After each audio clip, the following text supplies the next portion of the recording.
Hi physical science students, I hope you're all keeping well and aren't too bored. This video is just kind of to go with the first few assignments that you have. I'm just going to talk pretty much about the different particles in an atom and how an atom's structured and what the important parts of the atom are and kind of what their defining characteristics for each atom of each element is. So first, you can see this table. You need to fill in the corresponding table on the notes that I also uploaded. We have three particles that are inside of an atom, and they're the proton, the neutron, and the electron. And hopefully this isn't the first time you've heard those three words. They all have a different role and kind of different properties. So this table kind of lines those out. That's what we were playing with when we did the atom boards with the different colored marbles. Those symbolize protons, neutrons, and electrons. So the first particle we have is an electron. It's symbolized by this E and a negative sign. It has a -1 charge. And its mass is very, very, very small compared to especially the proton and the neutron. So its mass is, we usually say the mass of an electron is negligible, meaning that we don't count it. For proton, the next particle we have is a proton, and its symbol is this P with a plus sign. It is the opposite in charge to our electron. It's a +1. It has a mass of 1 AMU. Okay, so it is, in terms of mass, it is much, much, much larger than our electron. It's exactly the opposite in sign.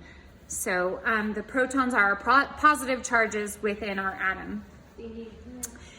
The last charge we have, or the last particle we have that's inside of our atom is the neutron. It's symbolized by an N. It doesn't have either a plus or a minus because its charge is 0. However, like a proton, its mass is 1 AMU. So neutrons and protons are what make up the mass of our atoms, and the electrons are kind of important in other ways. But take this minute, maybe pause your video to fill in your table. Now, how these all go together, if you remember from our atom board, we had 2 different colored marbles that we put in the center in our nucleus, and then we had these electron orbitals that were outside the nucleus. I have drawn a very simple diagram of an element of an atom here. The protons are these pink P's, the neutrons are the purple N's, and the electrons are the blue E's. So first thing that we need to talk about in terms of an atom, if we look at this specifically, we notice that we have 6 protons. Now, 6 protons, so now we know we have 6 of these protons, and that corresponds to the atomic number. The atomic number is the number of protons in an atom of that element, and it's very, very specific. If you have 6 protons, you always, always, always have a certain element, and that element happens to be carbon. Now, if I had 1 more proton, it would cease to be carbon. It would no longer be carbon. It would be nitrogen. So this specific atom that we've drawn is an atom of carbon. And we know its atomic number, therefore, is 6. Okay, so this would correspond to that square on the periodic table where you have a 6 above, you have the C. The C is the chemical symbol for carbon, and 6 is its atomic number. Atoms of different elements have different numbers of protons, so those protons are very specific. They define what element you have as your atom is. That's now protons and neutrons, you can see they always live in the nucleus.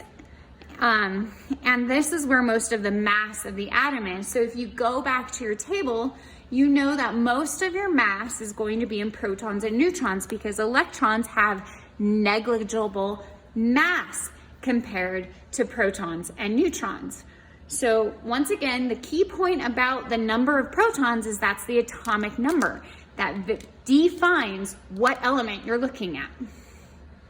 It is always the number, if you look on the periodic table at a chemical square, it's the number that's on top.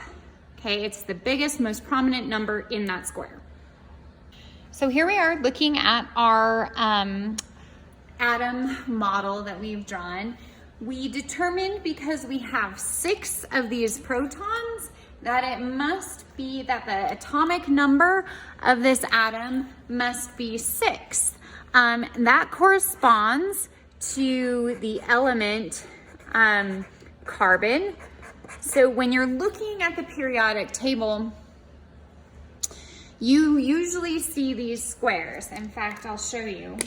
Here's a periodic table. Okay? Each of these corresponds to a different element, and each of these squares has very specific information about individual atoms of each of these elements. So in looking at a carbon atom or at a carbon square, we know that the 6 tells us the atomic number, which happens to also be the number of protons. C is the chemical symbol or elemental symbol. Carbon is the name. And there's one more piece that is very common to the squares of an element. So back in our carbon model, we know that the mass of this atom is primarily in the nucleus. And we have 6 protons, which means that they have a mass of 6 AMU. And we also have 6 neutrons. 6 plus 6 is 12.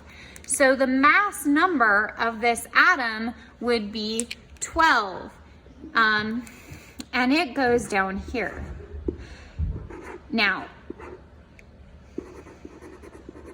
the mass number is the sum of the protons and the neutrons in the nucleus of an atom. So you may be asking right now, well, we know in this specific atom that is 12. We know that it's 12 AMU. Why then does this carbon atom not have an even number for its atomic mass? And that has to do with something that we will talk about later. It has to do with isotopes. This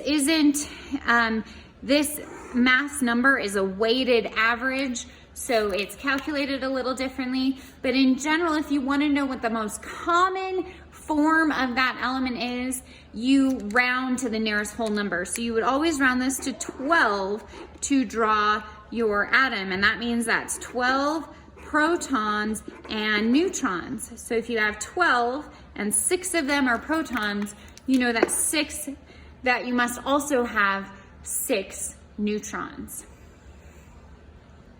So in our chemical square, we know that 6 is the atomic number. 6 protons always corresponds to the element carbon. Carbon has a symbol of C. Additionally, in that square, we have 12.011 atomic mass units. So we know that the most common form of carbon is going to have a mass of 12, which is 12 protons and neutrons combined. So the final thing we're going to talk about in our atom is the electrons. So one, we know that atoms, when we actually talk about atoms, these are neutral. So their charge as an entire unit is always 0 when you're talking about atoms. Now, we know we have 6 positive charges.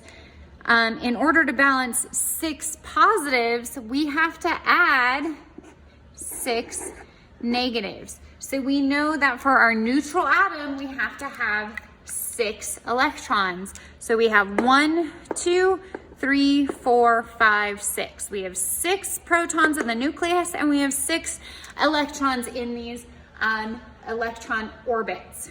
Now, the reason they're arranged like this is we know, well, from massive amounts of experimentation, that in the first electron level, you always have 2 electrons.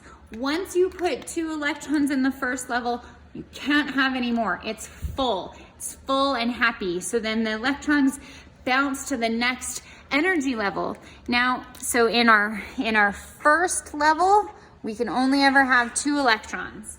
Now, in the second level, carbon has an atomic number of 6. So to have a balanced atom for carbon, if we have 2 in this first level, 6 subtract 2 means we have 4 more in the second level. The maximum number for our second level, the maximum amount of atoms that we can have in our second level is 8. We can have 8 electrons maximum in our second level.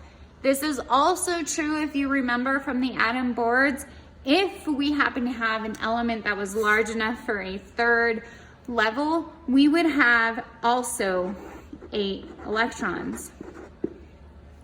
Okay, so these electrons, they fill these levels, and it's very specific, and the reason they are arranged like this and how we know this is because the arrangement of electrons defines the bonding properties of an atom, and that's the main idea once we talk about electron or chemical bonding. So in conclusion, the periodic table of elements tells us quite a lot about atoms and how they're composed and how they form, and also eventually we're going to talk about what it tells us about their bonding properties. Each of these columns, the reason they're arranged like this is because all the elements in a certain column, they share certain bonding properties, and a lot of times that means they have very similar chemical behaviors. But to recap what we talked about in this video, we know that each of these numbers on top of our atoms, that's its chemical symbol, that's its atomic number, and that corresponds to the number of protons you have. Within the square, you also have these larger numbers. It's 1 or 2 letters, and that corresponds to the chemical symbol. So if you say AL, capital A, lowercase l, almost around the world, universally, everyone knows that you are talking about aluminum. Okay, that means that aluminum will have 13 protons. Its atomic mass, if you round this number, is 27. So it would have 13, so its total mass would be 27. 27 subtract 13 leaves room for 14 neutrons in that nucleus. And then if it has 13 protons as an atom, it always has 13 electrons. Okay. Answer the questions in this video. They go in as extra credit for the starting of quarter 4.